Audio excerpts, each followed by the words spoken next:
안녕하십니까. 여러분의 점심시간을 더욱 든든하게 만들어드리는 투자 브리핑 밥보다 투자 하나 시작합니다. 편다송입니다. 안녕하세요. 김도원입니다. 저희가 시작한 지 오늘이 한 달째입니다. 한 달이 돼서 이것저것 어떤 토픽을 갖고 얘기할까 하다가 이분이 꼭 생각나서 오늘도 이분을 모셨는데요. 정말 특별한 기업을 준비했다고 합니다. 자, 다솜씨, 지갑 속에 혹시 카드 있어요? 카드 있죠. 근데 갑자기 카드는 요즘에 뭐 카드 안 쓰는 사람들도 많던데 다 핸드폰으로 이렇게 페이 같은 걸로 하고. 제가 애플이어서 애플. 네, 애플은 아직 현대카드밖에 안 되더라고요. 아, 그렇구나. 그래서 아직 카드를 많이 들고 다닙니다. 네, 카드 얘기 왜냐면 여러분 비자 마스터 카드 있지 않습니까? 그것처럼 혹시 가운데 이 강인한 로마 전사가 찍혀 있는 카드, 그런 카드 뭔지 아세요? 아메리칸 익스프레스요. 그렇지, 아메리칸 익스프레스. 저도 이 카드 엄청 탐나는데 사실 오늘은 이 기업이요 160년 된 역사를 가지고 있다고 합니다. 결국 명품 중에 명품이라고 할 수 있겠죠. 꾸준함이 브랜드이니까요. 오늘 이 기업을 샅샅이 파헤쳐볼 명품하면 우리 밥보다 투자 하나가 배출한 그분 도연수 PB가 나오셨습니다. 어서 오세요. 네, 안녕하십니까. 하나증권 영업부 도윤수 PB입니다. 소개 어땠어요? 명품 PB. 저는 괜찮은 것 같습니다. 앞으로도 제가 명품 기업들만 좀 선별해가지고 소개해드릴 수 있도록 하겠습니다. 네, 이 명품 PB답게 맨 처음엔 에르메스, 그 다음엔 페라리, 오늘은 아메리칸 익스프레스를 준비해 오셨는데요. 간략하게 먼저 브리핑 해주신다면요? 일단 제가 간략하게 아메리칸 익스프레스 차트 먼저 보고 설명을 좀 드려보도록 하겠습니다. 장표를 좀 준비를 했는데요. 일단 아메리칸 익스프레스 하게 되면 결제 네트워크 회사거든요. 앞서 말씀해 주셨던 것처럼. 근데 경쟁사라고 따지면 이제 비자랑 마스터카드 정도가 있습니다. 아래 차트 한번 보시면은 제가 5년치 차트로 준비를 했는데요. 아래 보이시는 보라색과 초록색이 비자랑 마스터카드 동일 기간 차트고요. 아래 있는 분홍색 차트가 S&P 500 스파이 ETF입니다. 아메리칸 익스프레스 같은 경우는 5년 전에 한 $100 정도를 시작했는데 현재 기준으로 가격이 한 300불 정도로 한 3배 정도 올랐고요. 비자나 마스터카드는 거의 주가 흐름이 동행하고 있어요. 비즈니스 구조에 대해서 뒤에서 설명드리겠지만 거의 동일합니다. 거의 동일하게 1.6배 정도가 상승을 했다. 그러면 우리가 공부 하나 코너에서 제가 준비한 이유가 과연 그러면 이 정도의 아웃퍼폼을 한 이유는 무엇인가에 대해서 오늘 한번 샅샅이 한번 살펴보는 시간 갖도록 하고요. 한 줄로 먼저 설명을 좀 드리고 설명을 좀 진행을 해볼게요. 네. 아메리칸 익스프레스를 한 줄로 설명을 하면은 아래 유튜브 대신 TV나 소비더머니, 매경, 월가, 월부에서 썸네일만 가져왔는데요. 찐 부자들의 유일한 카드 회사, 부자들의 제2의 신분증, 부자 미국인들이 사용하는 카드라고 널리 알려져 있고요. 프리미엄 카드 제국이라고 저는 한 줄로 좀 정리를 하고 싶습니다. 프리미엄 카드의 제국. 네, 맞습니다. 근데 이게 뭐 찐 부자 카드라고 말씀을 주셨는데 저 같은 서민은 못 삽니까 이거? 살 수 있습니다. 살 수 있어요? 네, 살 수 있습니다. 근데 왜 그럼 찐 부자 카드예요? 이게 등급별로 나눠져 있거든요. 카드 같은 경우가 아메리칸 익스프레스가 다른 호텔 제휴나 뭐 항공사 제휴, 잔가지 카드들은 제외를 하고 크게 5가지 등급으로 나눠져 있습니다. 제가 그 부분 장표 보면서 한번 같이 좀 설명드릴게요. 장표 같이 한번 보시면은 아래에 있는 블루 카드부터 시작해서 그린 카드, 황금 카드, 골드 카드, 플래티넘 카드, 블랙 카드고요. 말씀 주신 것처럼 우리는 발급 못하냐라고 했을 때는 플래티넘까지는 발급을 할 수가 있어요. 물론 심사는 들어가 있지만 발급은 할 수가 있고 지금 유튜브 썸네일이나 사람들이 아무나 발급을 못한다라고 하는 건 이 블랙, 센츄리온 카드 같은 경우는 본인이 신청을 해서 발급을 하는 게 아니라요. 본인이 100% 초청을 받아야만 발급을 할 수 있는 카드여서 그렇습니다. 근데 이 아메리칸 익스프레스 카드가 굉장히 오래된 기업이잖아요. 맞아요. 근데 처음부터 프리미엄 카드로 시작한 건가요? 아니요. 맨 처음부터는 프리미엄 카드로 시작을 하지 않았고요. 맨 처음에는 운송업으로 시작을 했습니다. 1850년도에 이 회사가 설립이 돼서 역사가 160년, 170년 정도가 됐고 참고로 말씀드리면 제가 소개해드렸던 에르메스가 한 200년 정도가 됐거든요. 근데 100년, 200년이 좀 말이 좀 잘 나와서 그렇지 사실 이렇게 된 역사적인 기업들이 거의 없습니다. 아멕스 같은 경우에도 맨 처음에는 화물 운송 기업으로 시작을 했다가 1891년도에 세계 최초로 여행자 수표를 도입을 하게 되면서 금융 이미지가 구축이 됐다라고 보시면 되고요.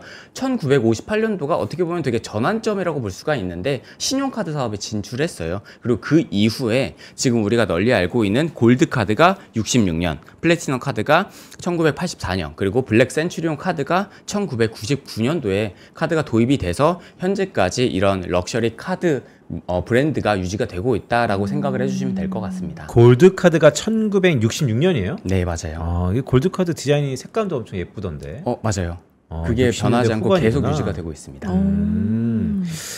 이 아메리칸 익스프레스 그러면 아멕스 뭐 네. 이렇게 떠오르지 않아요? 아멕스 카드 뭐 이렇게? 명칭은 명확하게 이제 아멕스 카드라고 불리고 있고요. 네. 아멕스라고 불리는 이유도 아메리칸 익스프레스를 줄여가지고 아멕스라고 부르고 있습니다.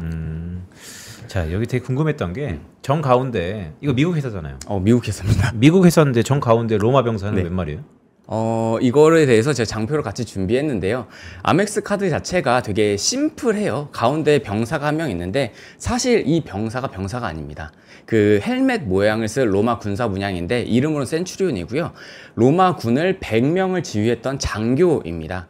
그리고 참고로 제가 해군 장교로 출신이거든요. 그래서 중위로 전역을 했는데 100명 정도 지휘를 하려고 하면요. 위관급 장교가 아니라 약간 영관급 장교거든요. 보통 그래서 추정을 하면 소령급 이상 장교지 않을까라고 생각을 하고요.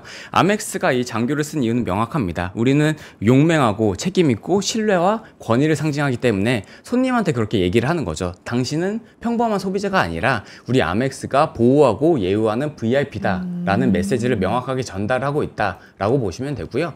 그래서 사실 아멕스 카드를 만져보면요. 무게부터 다릅니다. 보통 일반 신용카드 같은 경우에는 플라스틱으로 되어 있어서 한 5g 정도가 나오는데요. 네. 아멕스 카드 같은 경우에는 묵직합니다. 한 15g 정도가 나오고요. 재질 같은 경우에도 가장 낮은 등급은 플라스틱도 있지만 나머지 같은 경우에는 거의 스테인리스나 금색 도금이나 메탈이나 뭐 티타늄 재질로 형성이 되어 있다라고 보시면 되고요.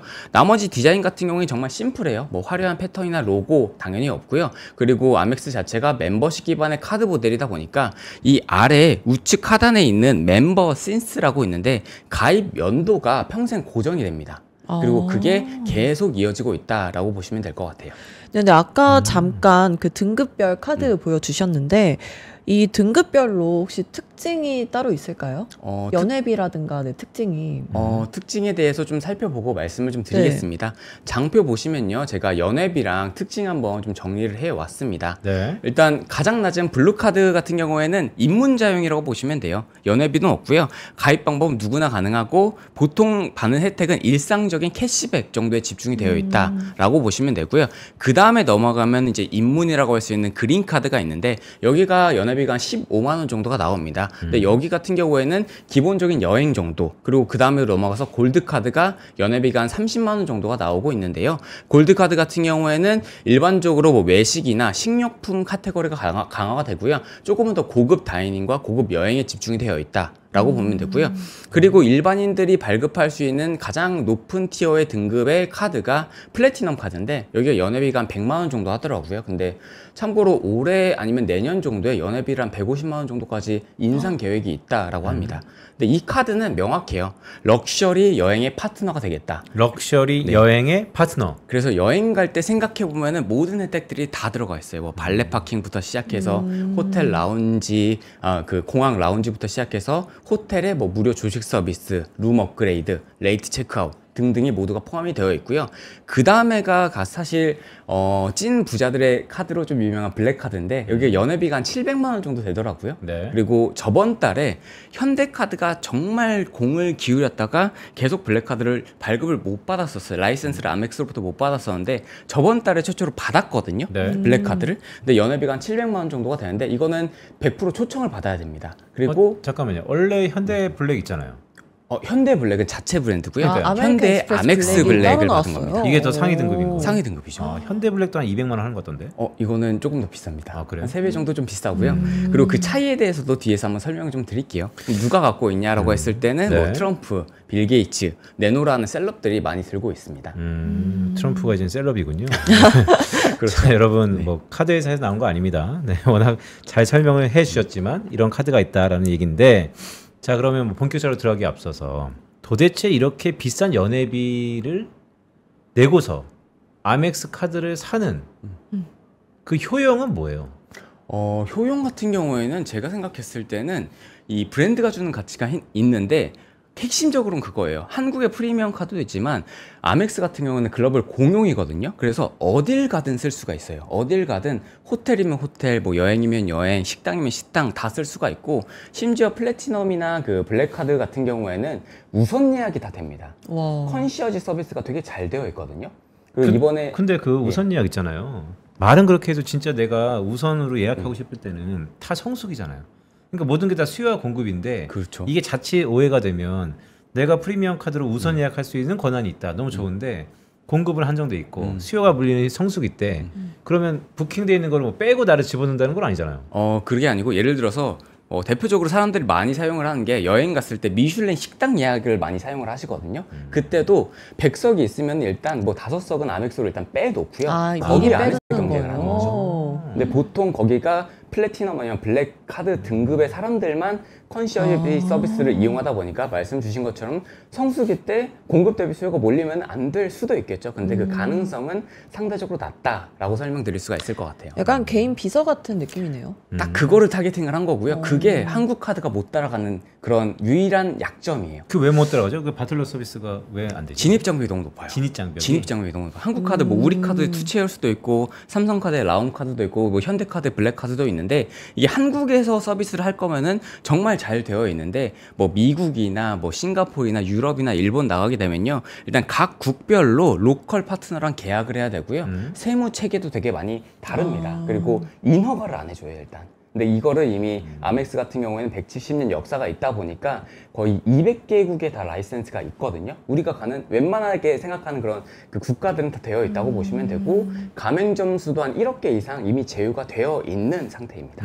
그럼 그게 국내 프리미엄 카드랑의 차별점인 건가요? 그게 가장 핵심적인 차별점이죠. 로컬로 할 거냐 아니면 글로벌로 갈 거냐가 가장 큰 차별점이고 생각을 단순하게 해보면 내가 돈이 있다라고 했을 때 국내에서만 놀고 싶다라고 하면 사실 한국 카드 발급을 하는 게 오히려 더 호화롭게 지낼 수 있거든요. 연회비도 조금 더 싸고 근데 나는 해외여행을 좀 가고 해외 호텔에 묵고 좀 좋은 식당에 가고 싶다라고 하면은 아멕스가 훨씬 더 효과적인 대안이라고 저는 생각을 합니다. 이거 법인카드도 있어요? 법인카드도 있어요. 네, 왜냐면 법인카드도 이런 있습니다. 거는 회사 복지로 네, 회사 카드도 있어요. 그러니까 이런 거 회사로 해주면 너무 좋을 것 같은데 개인 이야기 너무 비싸고 그쵸. 그렇죠. 나 이런 거 하면 충성스럽게 더 다닐 것 같은데. 그렇죠. 그리고 아멕스가 네. 얘기하는 그 충성도와 가장 부합하지 않을까 그러니까요. 생각합니다. 그럼 어떤 브랜드들이랑 파트너십을 체결하고 있나요? 아까 뭐 1억 개 이상의 가맹점이 있다고 하셨는데 그렇죠. 그거에 대해서 제가 장표를 하나 준비했는데요. 생각해보면은 우리가 그 VIP였을 때 호화롭게 여행을 할 수 있는 그 모든 것에 대해서 파트너가 체결이 되어 있다라고 생각을 해주시면 될 것 같아요. 대표적으로 호텔 당연히 있고요. 뭐 포시즌스 아니면 힐튼, 메리어트 당연히 있고요. 항공사, 그 리테일 명품 회사 뭐 아니면 명품백 아니면 명품 차 회사도 당연히 연계가 되어 있고요. 식당 같은 경우에도 모두가 다 연계가 되어 있다라고 보시면 될 것 같아요. 대표적으로 호텔 같은 경우에는 무료 룸 업그레이드 그리고 레이트 체크아웃, 조식 주는 서비스가 당연히 가능하고요. 항공사 같은 경우에는 공항에서 호텔까지 가는 픽업 서비스, 뭐 라운지 입장, 비행기 좌석 업그레이드가 당연히 포함이 되어 있고 리테일 같은 경우에는 그 명품이 나오게 되면은 좀 인기 있는 제품 같은 경우에는 먼저 프리오더 할 수 있는 혜택을 주거나 아니면 1대1로 쇼핑할 수 있는 혜택을 준다라고 보시면 되고요. 미슐랭 식당 같은 경우에는 일반인이 예약하기 좀 어렵잖아요. 어려운데 컨시어지 서비스를 이용하게 되면은 조금 더 쉽게 예약할 수 있다라는 장점이 있습니다. 현다성 아나운서는 어때요? 아멕스 갖고 있는 남자. 나쁠 거 없죠. 나쁜 거 없다. 네, 좋은 걸로. 근데 되게 궁금한 게 이제 오늘 주가 측면에서 좀 봐야 되니까 도대체 비즈니스 수익 구조는 어떻습니까? 비즈니스 수익 구조에 대해서 한번 설명을 드릴게요. 저도 사실 비즈니스 수익 구조를 살펴보면서 되게 인상 깊었어요. 아, 이게 지속 가능하겠구나라고 생각이 들고요. 장표 같이 보면서 말씀을 좀 드려보겠습니다.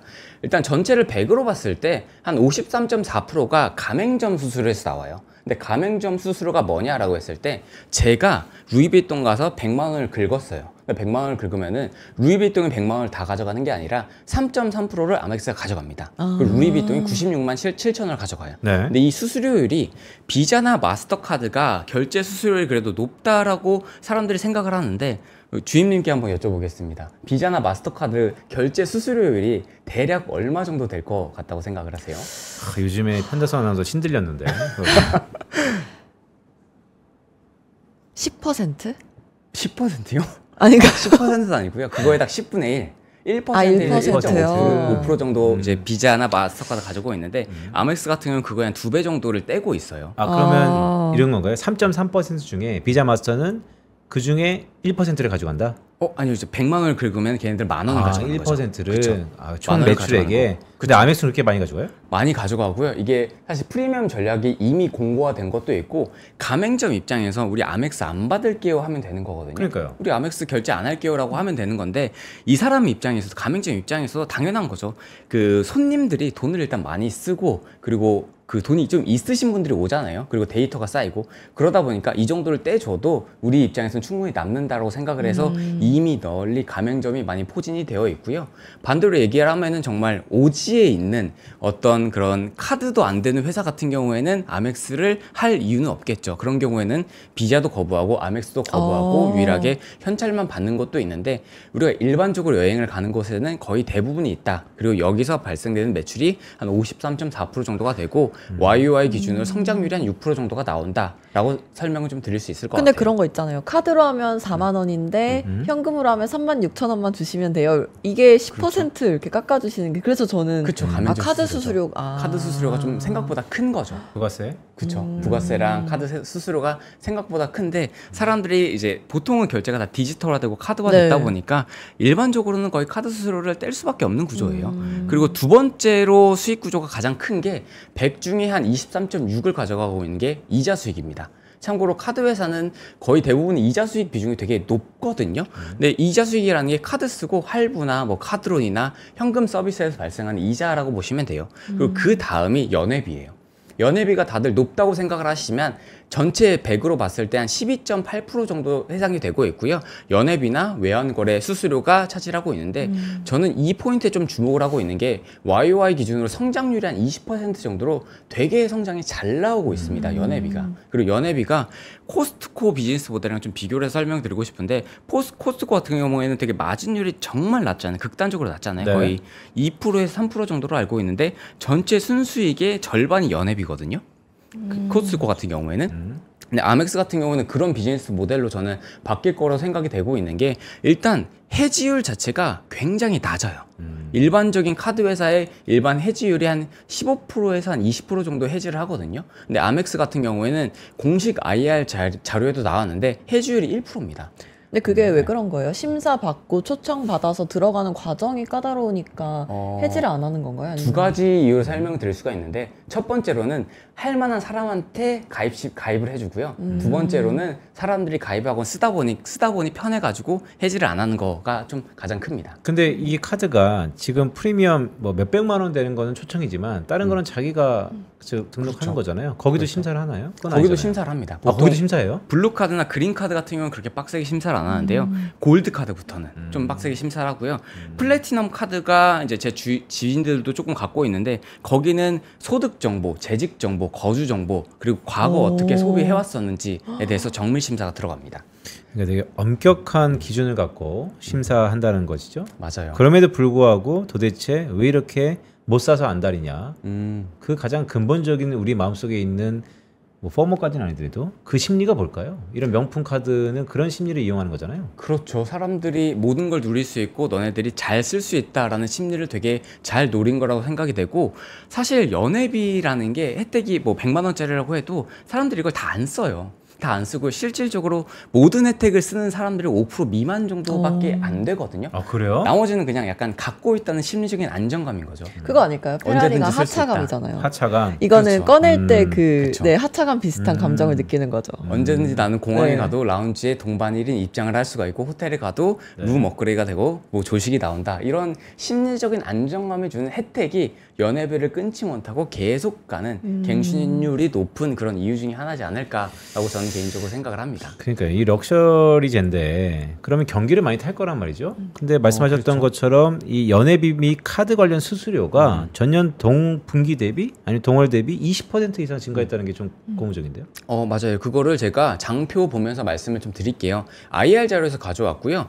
연회비 성장률이 6년간 연평균 성장률이 연에 17% 정도가 나오고 있어요. 그 이유는 프리미엄 카드 가입자 수가 계속적으로 증가를 하고 있고 사람들이 해지를 해지를 하지 않아서가 가장 크고요. 그리고 YOY 성장률을 봤을 때도 2023년 하반기까지는 뭐 22%대에서 한 16%대 정도까지 조금 하락을 하는 모습을 보이고 있는데 한 2023년, 2024년을 좀 저점을 디디고 2025년도에는 20%까지 조금 상승을 하는 모습을 보이고 있습니다, 현재.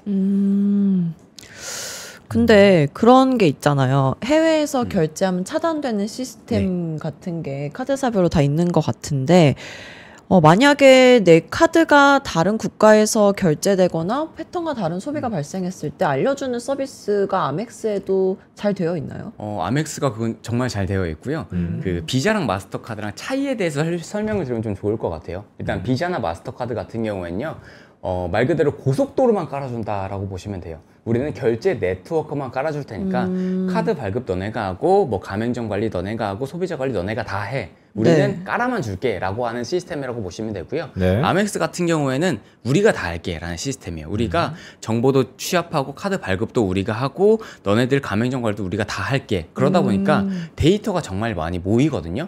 그래서 사실 별명으로 따지게 되면은 아멕스 같은 경우에는 보이지 않는 개인 경호원이 있다고 보시면 되고, 이 사람이 다른 지역에 가서 이 사람이 쓰지 않을 법한 결제를 하게 되면은 바로 알람이 옵니다. 그리고 이미 일단 차단이 되거나 그 고객한테 한번 재확인을 합니다. 너 진짜 그 결제한 거 맞아? 라고 한 번 더 확인을 하는데, 비자나 마스터카드 같은 경우에는 약간 건물 전체를 지키는 경호원 같은 느낌인 거죠. 전반적으로는 차단을 하지만 약간 세밀한 거로 따졌을 때는 아멕스가 조금 더 우위에 있다라고 보시면 될 것 같습니다.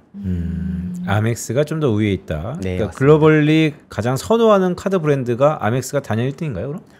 사실 아멕스가 1등은 아니고요. 비자나 마스터카드가 1등, 2등을 차지하고 있고요. 네. 아멕스는 결이 되게 달라요. 비자나 마스터카드는 완전 대중화 쪽인 거고, 아멕스 같은 경우는 프리미엄 쪽인데 프리미엄 쪽에서는 압도적인 1등입니다. 그러니까 타깃 고객이 다르다. 타깃 고객도 다르고 비즈니스 모델도 다릅니다. 왜냐하면은 비자나 마스터카드는 도로만 깔아주는 거고, 네. 우리는 도로 깔고 카드 발급하고 모든 걸 다 할게 라고 하는 구조인 거고, 그럼 이어서 좀 시청자분들이 좀 궁금할 수가 있는 게, 현대카드가 발급을 하지 않냐, 뭐 삼성카드도 발급을 하고 네. 롯데카드도 발급을 하지 않냐 궁금하실 수가 있는데, 그러니까 이제 맞아요. 자체 아멕스 홈페이지에서 가입할 때와 현대, 삼성, 롯데에서 아멕스 가입할 때가 달라요?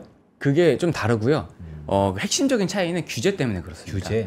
수수료 규제가 빡센 곳과 안 빡센 곳이 있는데, 보통 미국, 유럽, 뭐 일본 아니면 나머지 국가 같은 경우에는 아멕스가 직접 관리를 해요. 근데 한국이나 뭐 인도나 중국이나 동남아시아 쪽 같은 경우에는 약간의 수수료 규제가 좀 있는 편이어서 이거는 라이센싱합니다. 외주를 줘서 너네들이 알아서 하고 우리는 라이센스만 빌려주고 결제 금액의 한 0.2%, 0.3%만 우리가 가져갈게 라고 하는 구조가 현재 형성이 되어 있다라고 보시면 될 것 같아요. 그 말은 국가마다 아멕스의 전략은 거기 CSO가 어떤 데는 직영하고 어떤 데는 대리점 주는 거잖아요. 원래는 직영으로 시작했다가 안 되겠다 싶으니까 직영 체제까지 혼합하고 있다라고 보시면 될 것 같아요. 그러면 한국인이 아멕스 카드를 만들고 싶어요. 그럼 반드시 국내 카드사를 통해야 됩니까? 그렇죠. 보통은 현대카드가 제일 대표적이에요. 그냥 아멕스 홈페이지 가서 이렇게 쭉 하고 되는 게 아니구나. 보통 아멕스 홈페이지에 들어가도 현대카드로 이어집니다. 그래요? 총판을 준 거구나. 그렇죠. 그런 개념이라고 보시면 될 것 같아요. 네, 아까 그 장표에서 트럼프, 뭐 GD, BTS 이런 사람들이 블랙카드를 발급받는다고 했는데, 그 카드 말고 다른 카드들도 합해서 주요 고객층이 어때요, 아멕스는?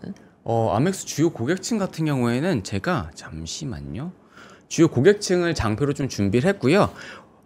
사실 저도 이 장표 보면서 되게 인상 깊었어요. 정말 인상 깊었던 게 뭐냐면은, 과거에는 중장년층 대상 고액 자산가 이미지가 되게 많이 있었거든요. 근데 2020년대 이후에 이번에 CEO가 2018년도부터 부임을 하게 되면서 되게 많이 강조했던 게 IT였어요. 어플을 개발해야 되고 사용자 친화적이어야 되고 일단 되게 편해야 된다 라는 게 되게 많이 강조가 돼서 UI, UX가 되게 많이 강화가 됐었는데, 그럼에 따라서 MZ세대들의 고객층이 되게 많이 리프레시가 됐습니다. 심지어 40세 이하 고객층이 전체를 100으로 봤을 때 63명이 40세 이하고요. 네. 그리고 그 안에서 상위 등급인 플래티넘 카드와 골드 카드의 신규 계정이 100명을 봤을 때 71명이 모두 다 40세 이하 고객층으로 구성이 되어 있습니다. 그러다 보니까 기존의 고연령 프리미엄층도 여전히 존재를 하지만 그 비중은 점진적으로 감소를 하고 있고 나머지 아래에서 계속적으로 받쳐 올려주는 거죠. 그리고 고객층은 계속적으로 우상향을 하고 있는 거고요. 그리고 소득 구분으로 봤을 때는 보통 상위 한 20에서 25% 정도의 상위 소득자 중심으로 사용이 되고 있다라고 보시면 되고요. 직업군별로 따졌을 때는 전문직, 기업가, 대표, 대기업 종사자 등이 주 사용층입니다. 그러니까 뭐 점점 영리치로 가네요. 그게 너무 잘 되고 있어요. 너무 잘 되고 있습니다. 그러니까 이 아멕스 카드가 그런 영리치의 니즈를 좀 더 전략적으로 많이 락인시키는. 그렇죠. 그리고 그 타겟팅된 마케팅을 정말 잘하고 있고요. 그리고 영앤리치가 사실 많이 가는 게 정말 좋은 호텔 가고 뭐 좋은 그 비행기 타고 좋은 식당 많이 가잖아요. 그런 거와 연계된 마케팅이 너무 잘 되어 있어요. 그리고 앞서 말씀드렸지만 아멕스가 3자 구조잖아요. 우리가 다 할게 라는 구조다 보니까 고액자산가 부자들이 돈을 벌면은 어디 가서 뭘 하고 싶은지에 대한 소비 데이터가 다 있는 거예요. 그래서 거기에 맞춰서 마케팅을 타겟팅해서 딱 하다 보니까 돈이 있는 영앤리치들도 그럼 나 아멕스 카드 발급을 해볼까? 라고 하는 거고 아멕스 입장에서도 수요가 많으니까 거기서 선별해가지고 이 사람은 카드를 좀 오래 쓸 것 같고 나중에 연체하지 않을 것 같다라고 하는 손님들에게 발급을 해주는 거죠. 그리고 그게 선순환이 계속적으로 돌아간다라고 보시면 될 것 같습니다. 사실 도연스 PB가 갖고 온 저번에 에르메스도 그렇고 페라리도 그렇고 오늘 아멕스도 그렇고 결국 재구매율 이들은 새로운 고객을 넓히는 것도 전략적으로 중요하지만 집토끼 즉 잡은 고객들을 계속해서 재구매하게끔 하는데 열을 올린다는 느낌은 좀 받는데 그렇죠. 근데 여기서 이제 민감한 질문 하나 드릴게요. 사실 오늘 요 질문 드리려고 계속 복선을 깔았는데 뭐죠? 스테이블 코인 네.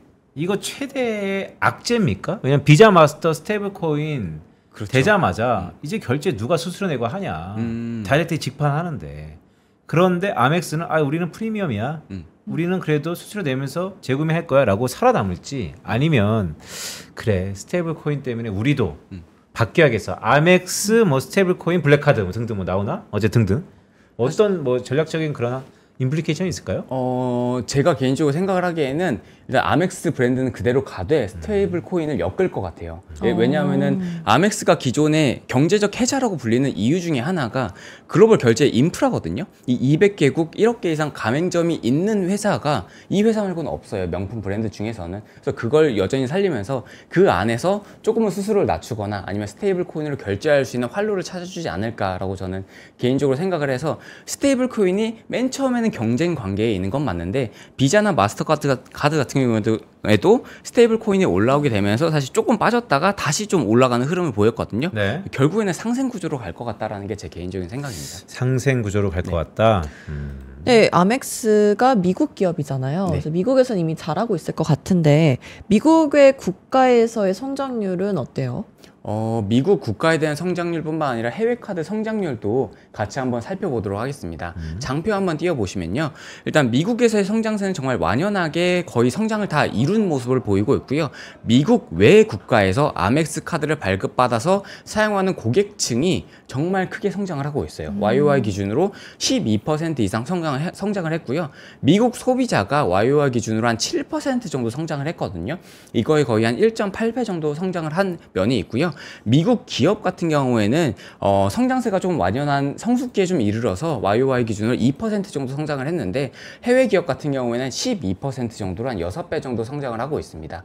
이게 사실 의미하는 바는 명확하죠. 한국 기업 같은 경우에는 한국에서 잘하다가 해외로 나갔을 때 밸류를 빡 받잖아요. 네. 근데 아멕스 같은 경우에도 일단 미국에서 잘하다가 해외에서 지금 더 잘하고 있는 모습이 있고 해외도 사실 아직 100은 아니거든요. 침투율이 100은 아니란 말이에요. 그러다 보니까 이 카드 성장률이 높다라는 것 자체가 연업이에 대한 성장성, 그리고 가맹점에 대한 수수료 이런 면에 있어가지고는 실적 계산세가 충분히 있지 않을까라고 저는 개인적으로 생각을 하고 있습니다. 근데 이거 미국 외 지역에 대해서 뭐 규제를 차치하고 전 세계에서 가장 큰 내수 시장은 중국하고 인도죠. 맞습니다.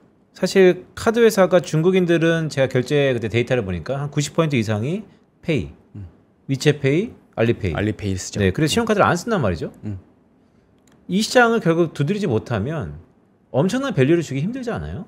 보통 중국 시장 같은 경우에는 아멕스도 진출해 있는데 중국 같은 경우에는 뭐 위챗페이, 알리페이 저도 최근에 상해 여행 가서 한번 써봤었는데 정말 편하더라고요. 근데 네. 거기는 일단 지배하고 있는 글로벌 결제 네트워크가 유니온페이입니다. 유니온페이고요. 아멕스도 그 안에서 소수가 좀 집중을 하고 있는 상황인데 그거는 조금 성장 가능성이 있어가지고 중국은 좀 개척해야 될 시장으로 좀 생각이 됩니다. 개척이 되겠어요? 지금 미중 간에 이렇게 싸우고 그러는데. 사실 중국이 일단 유니온페이가 너무 꽉 잡고 있어서 그거를 빈틈을 비집고 들어가기는 좀 어려워요. 근데 유니온페이도 결국에는 결제 네트워크거든요. 거기도 명품 쪽이 아니에요. 그냥 결제에 대한 도로를 깔아주는 역할을 하다 보니까 아멕스가 추구하고 있는 방향성은 명확하고요. 그 방향성을 따라가고 있는 그런 결제 네트워크 회사가 일본의 JCB도 있지만 거기도 아니거든요. 그래서 그런 면으로 봤을 때는 저는 시간은 조금 더디거나 좀 시간에 대한 문제는 좀 해결이 돼야 되겠지만 그래도 조금 뭐 개선세가 있지 않을까라고 생각을 하고 있어요. 중국 부자들을 노리면 되지 않을까요?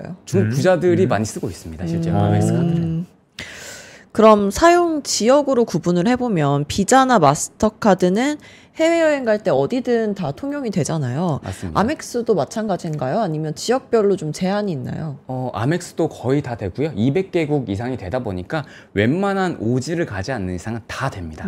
그리고 참고로 아까 잠깐 말씀드렸던 유니온페이 같은 경우가 중국을 꽉 잡고 있고요. 중국이랑 아시아 쪽을 꽉 잡고 있고 JCB 같은 경우가 일본이랑 그 주변 아시아를 꽉 잡고 있는데 사실 국지적이에요. 국지적인데 뭐 비자나 마스터카드는 전반적으로 뚫는 약간 로마의 길 같은 느낌인 거고 나머지는 국지적인데 그 중에서 뚜렷하게 색깔을 드러내고 있는 게 아멕스인 거죠. 저희 장표를 보니까 약간 특징이 있는 거네요. 그러니까 비자는 그렇죠. 세계 어디서든 통용되는 범용 글로벌 그렇죠. 카드로서 자리매김하고 있는 거고 마스터카드랑 좀 이렇게 유니온페이 등등은 좀 다르다. 맞습니다. 알겠습니다. 자 그러면 카드 그러면 사실 국내도 내수 시장이 워낙 안 좋아가지고 맞아요. 지금 뭐 소비 쿠폰도 많이 뿌리고 뭐 잘 되길 바랍니다. 하지만 기본적으로 우리가 딸려오는 것들이 경기가 지금 그렇게 녹록치가 않잖아요. 맞습니다. 글로벌리 다. 연체율. 그러니까 물론 얘기를 쭉 들어보니까 프리미엄 카드고 워낙 고액 연회비를 내기 때문에 연체율하고는 약간의 거리가 있어 보이지만 그래도 또 통계는 또 다를 수 있으니까 연체 관련돼서는 어때요? 되게 좋은 포인트고요. 결론부터 먼저 말씀드리면 되게 잘 관리되고 있습니다. 장표 한번 띄워주시면요. IR 자료에서 갖고 왔고요. 카드 산업 평균이 30일 이상 연체율의 한 3에서 4% 정도가 됩니다. 근데 아멕스 같은 경우에는 한 1.2, 1.3 요 정도 1%대로 유지가 되고 있고요. 그리고 회수가 불가능해서 아예 손실 처리한 채권 같은 경우가 카드 산업 평균이 한 3, 4% 정도가 되는데 아멕스 같은 경우에는 1.9에서 한 2.0 사이로 아주 잘 관리가 되고 있다라고 보시면 될 것 같아요. 그리고 이어서 한번 말씀드리면요. 세대별로도 그 연체율이 나오는데요. 아멕스 같은 경우는 젊은 층이 좀 많다고 말씀드렸었잖아요. 네. 젊은 층이 있으면은 얘네들이 돈도 잘 못 벌 것 같은데 연체율이 높은 거 아니냐 우려하실 수도 있는데요. 산업 평균이 그 젊은 층 밀레니얼과 젠 Z 세대 대상으로 했을 때 한 4.4% 정도가 나오는데요. 아멕스 같은 경우에는 1.9% 정도에 불과해서 한 절반 정도밖에 안 되고요. 젠 X 세대 그리고 베이비 부머 세대 같은 경우가 업계 평균 연체율이 한 3.1% 정도가 되는데 아멕스 같은 경우에는 1.3% 정도에 불과합니다. 그러다 보니까 모든 연령대에서 일단 연체율 관리도 잘 되고 있고 회수 불가능한 채권 관리도 되게 잘 되고 있고 그 세대별로도 연체율 관리가 되게 잘 되고 있는 우량한 회사다라고 지레 짐작해 볼 수가 있습니다. 아멕스가 망한 적은 없어요. 약간 위험해진 적. 왜냐면 지금 말씀을 쭉 들어보니까 야, 아멕스가 그렇게 튼튼했나? 그냥 서프라임도 있었고 뭐 IT 버블 위기도 있었고 글로벌 리세션들이 간혹 있었을 때 가장 경기 민감한 이런 업종들은 타격이 좀 있었을 텐데 맞습니다. 이 아멕스는 그냥 괜찮았나? 제 기억에 예전에 아멕스가 뭐 부진해서 한국에 철수한다 뭐 이런 거 있었던 것 같은데 2000년 초반인가? 한국에서 한번 철수했던 적도 그쵸? 있다고 들었고요. 부진해서 그런 거잖아요. 그 아멕스 카드가 잘 라이센스가 발급이 안 돼가지고 사람들의 관심도가 그만큼까지 올라가지 않아서 그런데 사실 그거에 대해서 고민을 되게 많이 해봤어요. 되게 좋은 질문이신데 그거는 결국에는 배당을 보면 될 것 같아요. 배당이요? 배당을 중간에 배당 컷을 한 사례가 있냐 없냐. 사실 회사가 정말 힘들 땐 배당 컷을 하거든요. 코로나 때도 호텔 같은 경우는 메리어트도 그렇고 힐튼도 그렇고 배당 컷을 했었어요. 내가 줄 돈이 없고 배당 중지? 그쵸. 현금 흐름이 부족한 경우에는 배당 컷을 했었는데 건데 장표 한번 같이 보시면요. 아멕스 같은 경우가 제가 일단 추천드리고 싶은 가장 큰 이유 중에 하나가 물론 명품 카드 회사라는 그런 브랜드도 있지만 배당 성장주예요. 정말 강력한 배당 성장주고요. 1989년부터 현재까지 35년 연속 중간에 뭐 IMF도 있고 서프라임도 있고 코로나 사태도 있고 유로존 위기도 있고 정말 여러 가지 사태가 있었음에도 불구하고 35년 연속으로 배당금을 지급을 했고 심지어 배당금을 계속적으로 상승을 시키고 있는 기업 중에 하나입니다. 그러다 보니까 이런 걸로 봤을 때는 실적도 뒷페이지에 제가 준비는 했는데 실적 너무 잘 나와요. 그리고 현금으로도 너무 짱짱하기 때문에 이렇게 배당 성장도 계속적으로 이루어지고 있다라고 정리를 해볼 수가 있습니다. 네, 그리고 이게 또 아멕스가 워렌 버핏이 오랜 기간 보유하고 있는 종목이라고 들었습니다. 제가 처음에 이 조사하게 된 계기가 딱 이 계기였어요. 네. 워렌 버핏의 포트폴리오를 제가 분기별로 늘 보거든요. 네. 근데 최근 2016년도부터 지금까지는 애플이었었는데 지금 포트폴리오의 2위 비중을 차지하고 있는 게 아멕스입니다. 2위는 뭐예요? 1위가 애플이고요. 1위가 2위가 애플이요? 아메리칸 익스프레스고요. 워렌 버핏 같은 경우가 물론 중간에 비중 조절은 있었는데 1990년대 초반부터 투자를 시작해서 30년간 꾸준히 장기 보유한 정말 몇 안 되는 기업 중에 하나입니다. 왜냐면은 코카콜라, 웰스파고, 뭐 크래프트 하인즈 등등의 여러 가지 기업들이 있었지만 이렇게 오래 보유한 기업들은 제가 알기로는 아멕스가 거의 유일하다고 생각이 되거든요. 현재 전체 포트폴리오의 한 15.77%를 보유를 하고 있고요. 워렌 버핏이 아멕스에 대해서 평가할 때는 명확해요. 브랜드, 고객 충성도, 네트워크 효과를 동시에 갖춘 회사다. 그래서 이 회사 같은 경우에는 사실상 크게 팔 이유는 없다라고 생각을 해서 배당도 주니까 계속적으로 들고 왔었고요. 현재까지도 지금 정말 사랑하는 기업 중에 하나다라고 보시면 되고, 아래 장표 같은 경우는 아래 표가 그 아메리칸 익스프레스가 2등이다라는 걸 보여주는 장표고요. 제가 요거는 데이터 로마닷컴에서 자료를 다 가져왔어요. 1990년도부터 자료는 없어가지고 2006년도부터 제가 쭉 가져왔는데 2012년도까지 빨간색 라인에 표시했는데 아멕스를 꾸준히 보유를 하고 있고요. 그 다음 장표 보시면 2013년도부터 2019년도까지도 아멕스를 계속적으로 보유를 하고 있고 현재까지도 가장 많이 보유를 하고 있는 기업 중에 하나다라고 정리를 해볼 수가 있습니다. 버핏이 비자 마스터보다 아멕스를 계속 사요? 비자 마스터는 비중이 1% 미만이에요. 그리고 거의 상위 포트폴리오 탑 10을 봤을 때 탑 10에 든 적이 거의 없어요. 거의 그 2회 단이고요. 상위 탑 5 안에 드는 거는 거의 다 아멕스였습니다. 넘사벽이네. 그래서 사실 사람들이 그냥 워렌 버핏 생각을 하면 코카콜라, 애플, 뭐 웰스파고, 크래프트 하인즈 요 정도만 생각을 하시는데 사실 그 숨겨진 이면의 주식은 아메리칸 익스프레스가 있다라고 이번 기회를 통해서 꼭 좀 아시길 좀 바라겠습니다. 워렌 버핏의 포트폴리오에 맞아요. 디폴트로 꾸준하게 있었던 게 아메리칸 익스프레스. 그리고 심지어 이번에 그 워렌 버핏의 버크셔 회사회가 고점 대비해서 주가가 많이 빠졌잖아요. 네. 그리고 현금 보유도 역대 최대로 들고 있는데 그건 은퇴한다고 그런 거 아니에요? 은퇴한다고 그런 건데 그 안에서도 팔았던 주식이 애플이었거든요. 근데 아멕스는 팔진 않았어요. 거의 유언식이구나. 나는 은퇴하지만 아멕스는 꼭 남겨두겠다. 담겨두거라. 뭐 이런 거 하는 맞아요. 거구나. 물론 명확하게 밝히는 않았지만 제 네. 생각에는 아멕스는 뭐 굳이 지금 상황에서 팔 필요가 없는데라고 해서 꾸준히 들고 가고 있는 면이 있다라고 보시면 될 것 같고 네. 여기가 분기 배당이고 배당 수익률이 1%인데 배당금 성장을 그 산업 평균 대비해서 배당금 성장을 3배 이상 해주고 있거든요.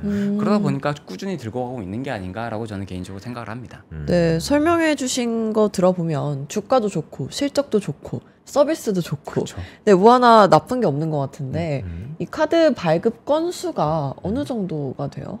카드 발급 건수가 1년 기준으로 봤을 때 분기별로 한 350만 장 정도가 발급이 되고요. 많은 거네요.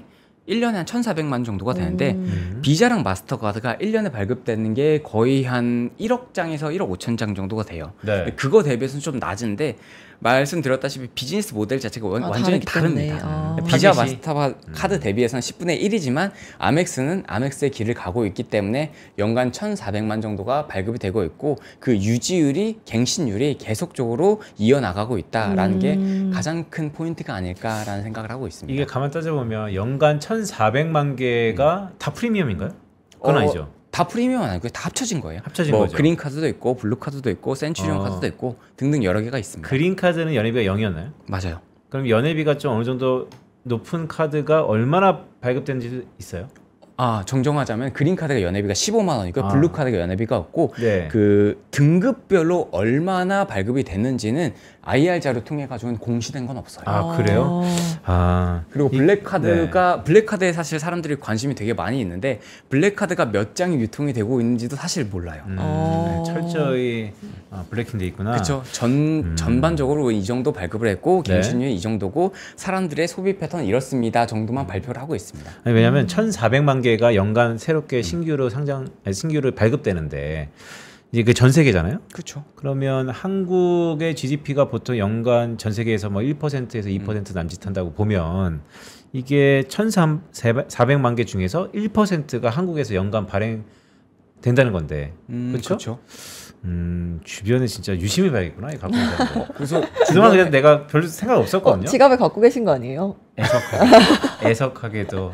네. 그리고 보통 아멕스 카드 들고 가시는 분들이 그 무게가 주는 간지가 있기 때문에 보통 다 들고 다니시더라고요. 무거움도 안 좋지 않나 요즘에 컨셉이? 무거웠는데 들면은 기분이 좋더라고요. 이거 너무 약간 올드 패션하고 섞여져 있는 것 같은데 어쨌든 자 그렇다면 아메리칸 익스프레스의 오늘의 결론은 뭡니까? 결론은 제 장표로 좀 깔끔하게 좀 정리를 했습니다. 일단 첫 번째로는 프리미엄 카드의 대명사이면서 브랜드가 너무나 확실하고 비즈니스 모델이 너무 다릅니다. 그리고 170년 역사를 갖고 있고 글로벌 결제 인프라를 갖고 있다라는 게 저는 제가 생각하기에는 가장 강력한 경제적 해자라고 생각이 되고요. 두 번째로는 당연히 실적 되게 잘 나오고요. 그리고 현금 흐름이 정말 뛰어납니다. 제가 앞서 그 시간 관계상 다 설명을 못 드렸지만 영업활동 현금 흐름 그리고 프리캐시 플로우, 잉여 현금 흐름도 정말 뛰어난 수치를 매번 보여주고 있고 그에 따라 가지고 배당 성장도 계속적으로 이루어지고 있는 기업이다. 그리고 세 번째로는 워런 버핏이 늘 담고 있는 기업이다 라는 거고요. 그리고 정리하자면은 1%대 낮은 카드 해지율을 들고 있고 독보적인 폐쇄형 루프 체계를 갖고 있으며 고객층도 되게 젊게 진화하고 있기 때문에 카드 결제 네트워크 회사가 들고 있는 것 중에서는 좀 독보적이지 않나 라는 생각이 들어가지고 여러분들한테 한번 아멕스 공부하는 코너에서 한번 소개시켜 드렸습니다. 잘 들었습니다. 자, 아멕스 눈여겨봐야 될 필요가 있어 보이고요. 저희 도연스 PB가 이런 라이프를 쭉 하고 있죠. 그가 추천한 뭐 산업과 종목들만 보더라도 일어나서 아멕스 카드를 들고 루비통을 사러 페라리에 시동을 거는 그런 삶을 살고 계시는 자, 그래도 명품 요소를 가진 완전체 기업이죠. 워렌 버핏이 사용하는 아멕스에 대해서 심도 있게 다뤄봤습니다. 다음번에는 또 어떤 산업군에서 명품을 가져오실지 기대됩니다. 네, 오늘 함께해 주신 도연수 PB 감사합니다. 네, 고맙습니다. 감사합니다. 네, 다음 코너로는 마켓 이슈 하나하나가 준비되어 있습니다. 바로 지금 시장의 온도가 어떤지 함께 체크해 보겠습니다. 잠시 광고 듣고 바로 만나 뵙겠습니다. 부장님, 식사하러 가세요? 난생략, 밥보다 중요한 게 있어. 왜요? 밥보다 낮잠? 밥보다 골프? 아니, 밥보다 투자해야지. 매일 오전 11시 남들보다 한 발 앞서가는 당신을 위한 든든한 투자 정보가 찾아옵니다. 지금 꼭 사야 할 핵심 종목과 시장의 향방에 대한 명쾌한 예측, 미리 준비해야 할 투자 트렌드까지 꾹꾹 눌러 담아드립니다. 밥보다 더 든든한 계좌를 원하세요? 밥보다 투자 하나 많은 시청 부탁드립니다. 부장님, 요즘 입맛이 통 없어요. 왜? 요즘 투자가 다 안 되나 봐? 제가 산 것만 떨어져요. 어떻게 하죠? 그렇다면 밥보다 투자 공부해보는 건 어때? 매일 오전 11시 남들보다 한 발 앞서가는 당신을 위한 든든한 투자 정보가 찾아옵니다. 지금 꼭 사야 할 핵심 종목과 시장의 향방에 대한 명쾌한 예측, 미리 준비해야 할 투자 트렌드까지 꾹꾹 눌러 담아드립니다. 밥보다 더 든든한 계좌를 원하세요? 밥보다 투자 하나 많은 시청 부탁드립니다.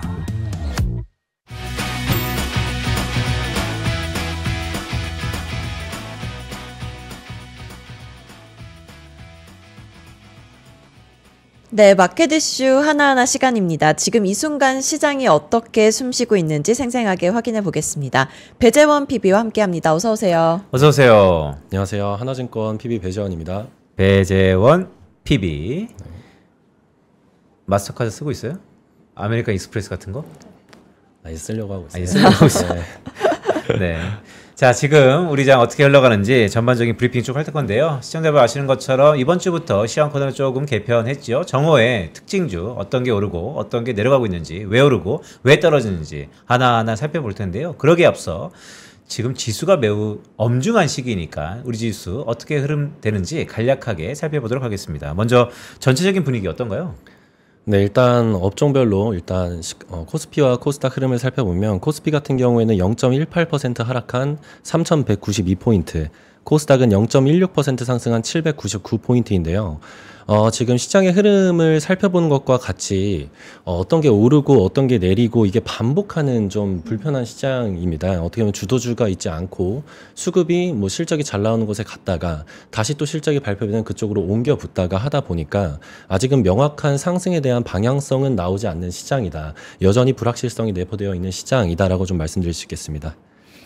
네, 시장이 흘러가는 와중에 움직임이 좀 있는 종목들을 저희가 살펴보려고 하는데요. 오전에 많이 오른 종목들 어떤 게 있나요? 네, 일단 제가 말씀드리면 여기 시가총액 5,000원 이상 기업들을 제가 한번 살펴보는 겁니다. 근데 가장 많이 오른 종목들은 지금 GS P&L이 15%, 뭐 14% 상승을 보이고 있고. 화면 좀 크게 볼까요? 네. 시가총액 네, 5천억 5천억 이상 기업들입니다. 중에 오늘 지금 이 순간 시세를 내고 있는 종목들이란 거죠? 네, 지금 GS P&L이 14%, APR이 14% 상승을 하고 있는데 일단 공통점을 좀 보자면 실적이 잘 나왔다. 그리고 지금 2분기 실적만 잘 나온 것이 아니라 앞으로 3분기와 4분기 역시 기대가 되는 업종들이다라는 부분이고요. 밑에 뭐 디어유도 마찬가지고 실적에 대한 기대감도 있었는데 2분기의 실적이 실제로 매출액이 200억 원이 나왔고 지금 영업이익은 74억 정도 나왔거든요. 그런데 여기서 그칠 소재가 아니다라는 점과 그다음에 이제 매크로적인 이슈가 하나 더 있었는데요. 일단 트럼프 대통령이 국내 반도체와 의약품 업종에 이제 어떻게 보면 최대 250%까지 관세를 부과하겠다라는 이런 소식인데 엔터 업종이라든지 호텔 업종 같은 경우에는 그러한 관세와는 조금은 무관한 업종이다. 그리고 10월에 이제 에이펙 회의가 있죠. 이제 시진핑의 방안에 대한 기대감까지 맞물리면서 현재 화장품도 그렇고 이렇게 엔터 업종들에도 수급이 유입되는 것으로 좀 파악이 되고 있습니다. 화장품. 저희 화장품 그러면 김태현 지점장 생각나는데. 어제도 네, 어제도 나올 때마다 화장품 얘기하더만 시세가 되긴 하는군요. 근데 아까 그 말씀이 뭐죠? 트럼프 대통령이 다음 주면 의약품하고 반도체 품목별 관세를 다시 한번 부과할 거라고요? 네. 현재 의약품과 반도체는 관세를 명확하게 부과를 수치에 대해서 말을 하지 않았잖아요. 그렇다 보니까 시장에서는 그러면 이거 정확히 어느 정도 부과가 되는 거냐. 빨리 확정을 해줘라 이건데 아직 그게 부과가 확정이 되지 않다 보니까 시장에는 이제 아직은 불확실성이 남아있다라는 부분이고 그에 따라서 현재 삼성전자와 SK하이닉스가 우리 코스피 지수를 이끌고 있는데 현재 약세인 상황을 보이고 있고 이와 마찬가지로 바이오 업종도 어제 호실적을 기록한 바이오팜, SK바이오팜이 있잖아요. 근데 네. SK바이오팜 같은 경우는 어제 큰 상승을 보임에도 불구하고 오늘 차익 실현이 강하게 나오면서 어제의 좋은 흐름을 이어가지 못하고 있다라는 부분입니다. 하루하루가 다르게 약간 그러니까요. 느낌이 어저께 올랐다가 오늘 좀 내려가고 이게 좀 반복되는 것 같은데 자 오늘 시세를 분출하는 종목 하나만 더 볼까요? 네, 일단 오늘 시세를 분출하는 기업들 중에서 좀 눈에 띄는 것이 지금 한전기술과 한국전력, 그다음 이제 밑에 다른 뭐 태웅이라든지 있는데 공통적으로 어제 나왔던 소재 중에서 지금 제가 화면에 뉴스도 하나 가져왔는데요. 네. 독일의 추락을 지켜본 유럽, 이제 원전을 36기 짓는다. 독일의 제조업이 후퇴한 배경은 에너지 경쟁력의 저하이고 23년 프랑스 주도로 EU 14개국이 원자력 동맹을 했다라는 뉴스와 이와 더불어서 이제 뭐 달에 미국이 뭐 SMR을 건설을 추진한다 이런 내용인데 현재 뭐 전 세계적으로 되게 시끌시끌한 시장이잖아요. 전쟁도 많이 일어나고 네. 있고 근데 보이지 않는 전쟁을 펼치고 있는 중국과 미국 간의 대립에서 가장 중요한 것은 에너지입니다. 그런데 이런 에너지 전쟁이 발발한 이유들은 굉장히 다양하지만 결국은 앞으로의 산업을 이끌 수 있는 AI의 주도권을 누가 가져갈 수 있고 그러한 AI 주도권을 가지기 위해서 가장 필요한 것은 에너지다라는 이런 내용인데 오늘 이러한 뉴스들이 좀 부각이 되면서 실제로 시세를 분출하고 있는 이제 우리나라의 업종들을 살펴봐도 한전기술과 한국전력, 태용 등 마찬가지로 계속 두산 에너빌리티도 마찬가지고요. 이러한 업종들이 이런 매크로적인 어떻게 보면 부정적인 소재가 나왔음에도 불구하고 현재 시장에서는 좋은 성과를 보이고 있다라고 좀 압축할 수 있겠습니다. 아까 가져오신 첫 번째 기사이죠. 네. 독일 추락 지켜본 유럽 원전 36기를 짓는다. 자 저거는 근데 볼 때마다 네. 물론 모든 기사들이 뭐 자극적인 게 해자는 아니지만 다 이유가 있죠. 그래서 저희가 보면 독일이 유럽이잖아요. 그러니까 독일의 추락을 지켜본 유럽이 무슨 얘기지? 유럽 안에 그쵸. 독일이 있는데 네. 그러면 내 식구가 있는데 내 식구에 한 사람이 추락하는 걸 지켜봤다는 건가? 약간 어감이 그죠, 독일 어감이 유럽 살짝, 지켜본다 이런 등등이 좀 있는 것 같네요.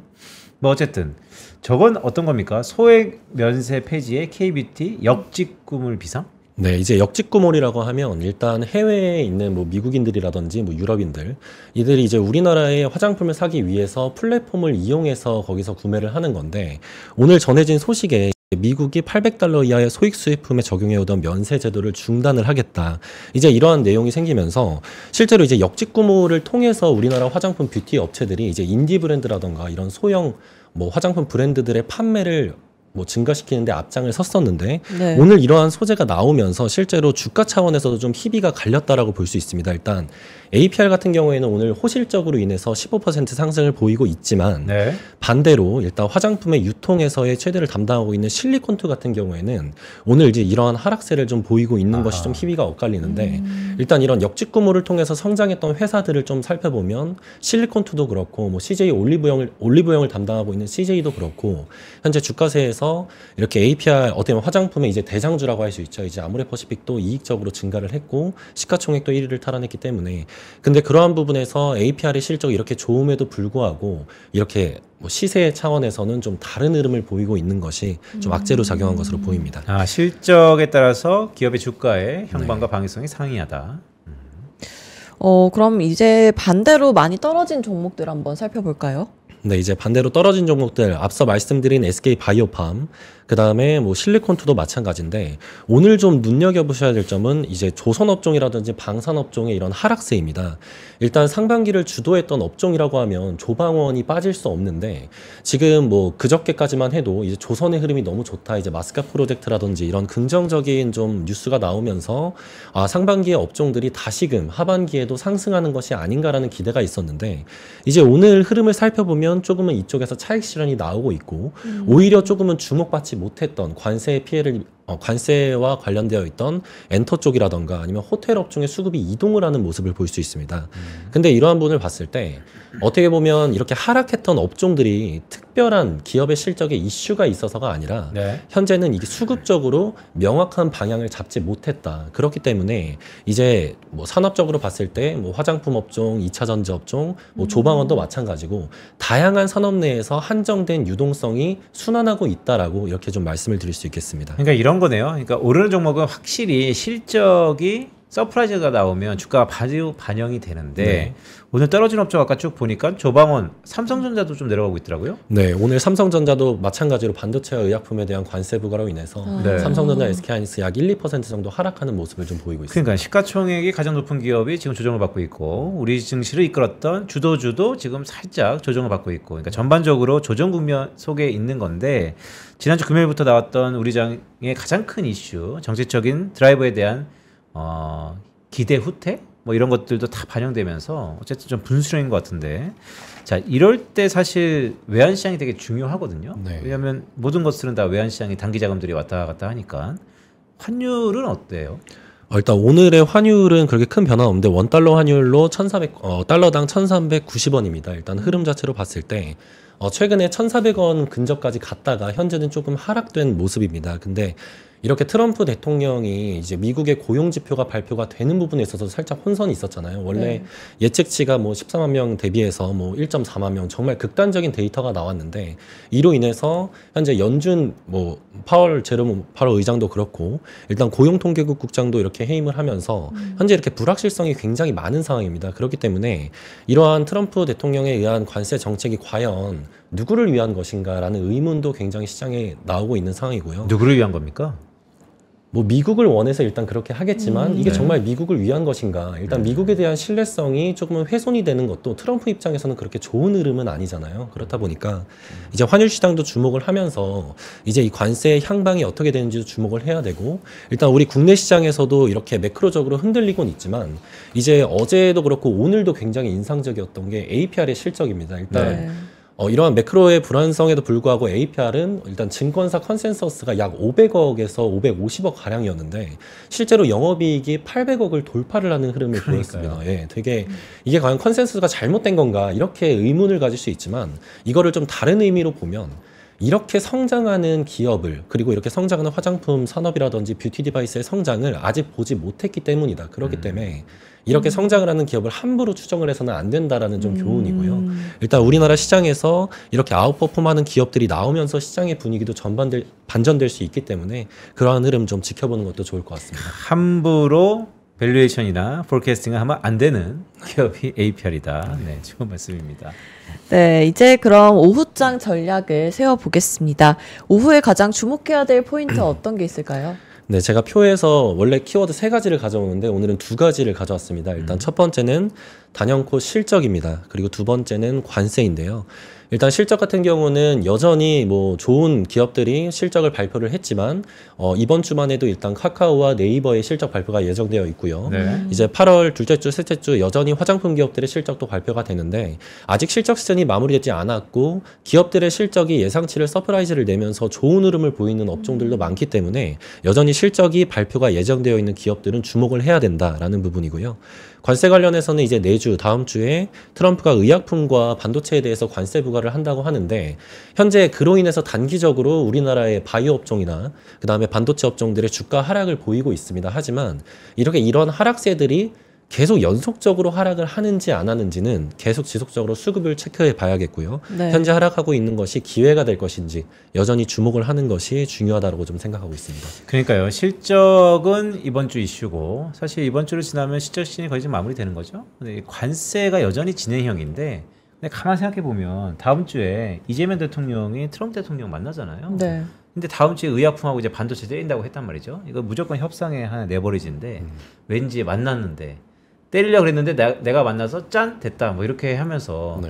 우리 주식시장에는 좀 긍정적으로 되지 않을까라는 생각도 개인적으로 뭐 바라고 있는데 어쨌든 오후에는 실적과 관세를 중요하게 보자라는 말씀을 주셨습니다. 키워드가 될 가능성이 높으니까요. 투자에 유념하셨으면 좋을 것 같습니다. 네, 오늘 함께해 주신 배재현 PB 감사합니다. 고맙습니다. 감사합니다. 네, 밥보다 투자 하나는 내일도 오전 11시에 여러분의 성공적인 투자를 위한 알찬 정보로 돌아오겠습니다. 시청해 주셔서 감사합니다. 고맙습니다.